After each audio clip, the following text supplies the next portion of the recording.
Hey everybody, it's Jason Blaha here, and once again it is time for the Monday Q&As. So let's knock this out. First question. Can you still make gains while cutting? The common belief is that you must be dietary and a caloric surplus.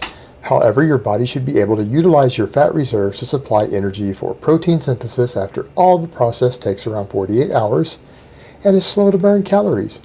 Probably thousands of times slower than brisk walking, and even that relies on fat reserves.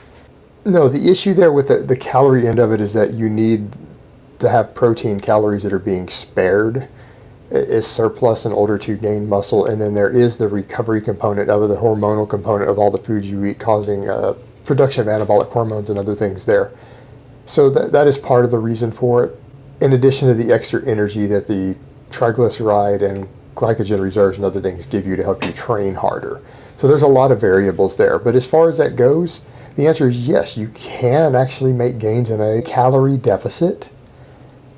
However, as I've pointed out before on this, there's a sliding scale with this. The longer you have been training, the harder it is to gain muscle without a calorie surplus and without gaining weight. The leaner you are, the more difficult it will be as well. So if you're carrying extra body fat, so if you're fat and you're a noob, it's very, very easy on any good program to actually lose weight while gaining muscle.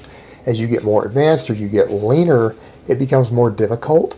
And the other thing to consider there is drugs. People start adding certain drugs into the equation, it can become easier to do so. But the thing to remember is that there will always be a certain threshold that you will reach to where you're going to have diminished returns, and eventually you will be training long enough, be lean enough, and even be so used to drugs, even if you go that route, that you will at some point find it very difficult, if not impossible, to make substantial gains in muscle mass without a calorie surplus. But the truth is, you could still make them. It's just that they're going to reach a point to where they're going to come to a screeching halt. They're going to be really, really slow at a certain threshold, just as those variables change up a little bit. So the answer is yes, it can be done. Just remember there are multiple variables that affect how effectively and how quickly you can do it, and they all work on a sliding scale. And anytime those get pushed in a certain direction, the slower and more difficult it will be to actually achieve this goal. But it can be done. It's absolutely possible. All right, next question. Jason, is alternate day fasting a valid way to diet, or are there negative consequences to this? I ask because dieting is really hard for me, because when I start eating, it is hard to stop. Bottomless pit pretty much. But if I do not start, I find it very easy to just fast all day. I'm the same way with the bottomless pit, and I have done intermittent fasting for quite a while, but the issue is that, if people noticed before, I was able to gain body fat in bulk on intermittent fasting.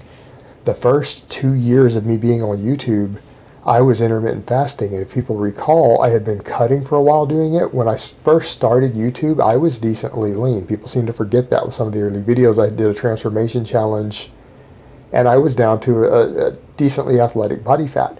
And then I bulked while using intermittent fasting and only had a 4 to 6 hour feed window every day, and yet I still managed to put on 40 pounds while doing so. So to say that it's automatically going to suppress your appetite isn't true. Intermittent fasting is a tool that works well for some people, not so much for others. I found for me it was therapeutic at the time of my Meniere's disease, and I've since kind of sorted that and gotten that under control in a lot of ways.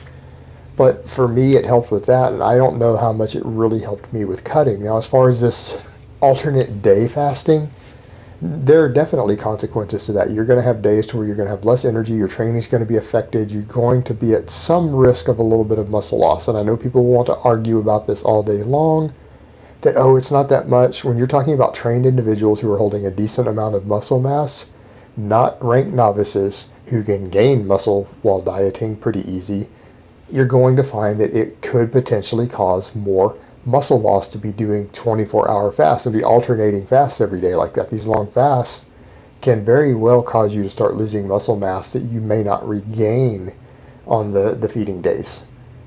And that's something to consider there. It's going to lower training performance. You're going to potentially lose muscle mass. That's not necessarily true of the ranked novice, but someone who's been lifting for a while, has a decent amount of muscle, that is an absolute risk, and it's one that you need to be aware of. And that makes it probably not a very good method for anyone who's athletic. You need to find other ways to control your satiety. There are a lot of different methods out there that I discuss.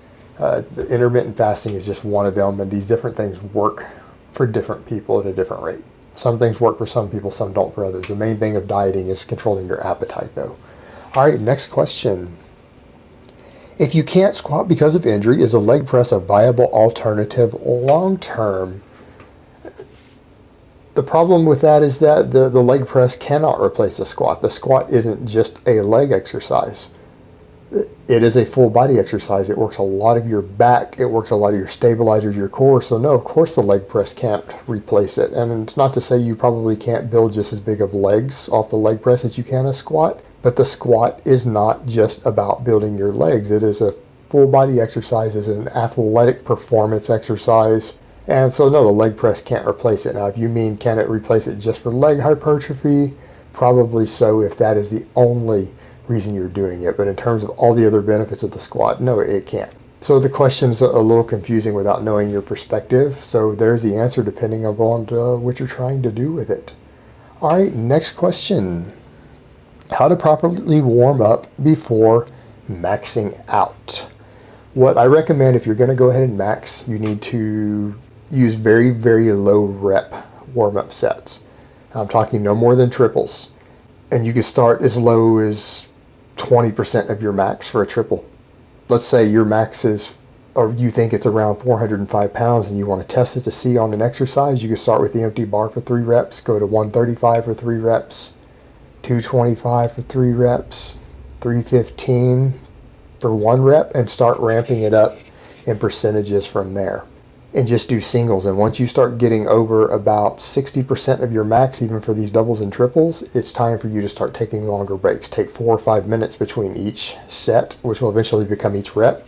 You get to the 315, you could step it up to like 335, 365, and then start doing it in 10 to 15 pound increments until you get up on that max. And then when you reach your max, you know you've reached your max based upon how hard it is when you get there. And just start loading your way up there, maybe 5% at a time. Particularly once you hit 90%, you need to make small jumps and assess each one of how much more you think you can add based upon how you feel. But you need to make sure you're taking adequate rest between each of those attempts. You're going to end up with just a fatigued max, not really what would be a good max or even a training max. So it is all about taking your time with it and keeping the reps low and using each previous set to gauge where your max probably really is based upon rate of perceived exertion and bar speed. All right, next question. Thinking about doing strongman eventually in like 5 years when I have a decent strength base, but I don't ever want to do anabolics. Do you think that sport is simply too rough on the body to compete in, do recreationally without drugs? You know what? I'm going to give you a couple different answers here. The thing you've got to remember, there is no such thing as a clean sport. There are no top champions in any sport in the world, not even strength-based sports, but even endurance ones, who aren't on a lot of drugs. However, are you talking about just being competitive, competing recreationally? You're not trying to become the best? Yeah, you could probably do okay. And the thing is, if you have it dead set in your mind that you want to compete and you plan on never using drugs, nothing wrong with that. There's no problem there at all, even though we know most sports are completely permeated with drugs, because you have your own criteria that you set in your life. That to you, you don't want to use drugs, and you still want to try to be the best that you can be and at least compete. Well, more power to you. So I would say in that case, rather than ask the question ahead of time, why don't you just see where you can go? You know what your goals are. You know that you want to try to be decently competitive. You don't want to use drugs, so don't use drugs. Train the hardest and the best that you can for the next 5 years and just see how far you get, rather than trying to set whatever sort of limits you think you're going to have, because you don't know how good your genetics are going to be toward that sport, or if you're going to just really excel at it or be good at it just naturally, or what your mindset's going to be when you get there. So don't even really try to work with that ahead of time, but you do need to accept that you're not going to be ultra competitive and not be the best in any sport without drugs. But if you just want to compete for fun and do it clean, I say just go for it and just be the best that you can be. And rather than try to set limits for yourself in your mind ahead of time, find those limits. Don't set them, find them. All right, next question. I suffer an autoimmune disease that primarily affects my muscle tissue. As a result, I take medications that suppress my immune system, primarily my inflammatory response. As a result, in my year of training, I have only made about half the expected progress of an otherwise healthy person. Obviously, my progress is slower, but has my total potential been lowered? Yes, it has. And here's the sort of thing. Your disease clearly is in a way a muscle wasting disease. This is the type of stuff that anabolic steroids are actually medically used for and invented for. So maybe you need to talk to your doctor about this, or several doctors, and see if they're willing to go that route and if they're willing to work with you there and what their actual recommendations are on that. Because again, you have something that's potentially muscle wasting as an issue with your immune system. There are absolutely anabolic steroids that their intended medical purpose is for people like you. They're used by athletes and bodybuilders and other people, but that is not their intended purpose medically. People like you are actually their intended purpose. So maybe talk to your doctors about that and see what they think. Just throw it out there. And they may say no, or even hell no, but so what?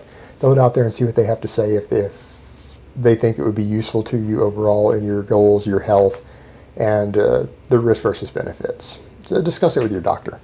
All right, next question. Could it be more difficult to study for exams, memorizing material while in a caloric deficit as opposed to a surplus? Yeah, being in a calorie deficit can slow down your cognitive thinking a little bit, give you a little bit of brain fog. So if you're studying for serious exams and you have been cutting or dieting, trying to lose weight, I'd consider taking a break from it. Go back to maintenance. Just try to maintain your weight for the couple weeks that you're studying for any sort of major exams for university or anything. You shouldn't compromise your long-term goals in life for a short-term cut so that you can cut a few weeks faster. Take 2 weeks off from your dieting and go to normal maintenance calories so that you can study and pass your exams and place well. All right, next question. Will strength training slow my 1.5 mile run time down? No, absolutely not. Strength training, particularly leg training, squats, things like that, should improve your short distance run time. This is well understood in the exercise science world. This isn't even a point of contention or a point of debate. This is universally understood. Squat heavy, train for strength, and you will be able to run faster. And in many cases, you will even be able to run longer. So it's the exact opposite of your question. It will only help you, not hurt you. All right, guys, but that's really all I have to say on that today. I hope it has been informative, and I will talk to you guys next time in part 2.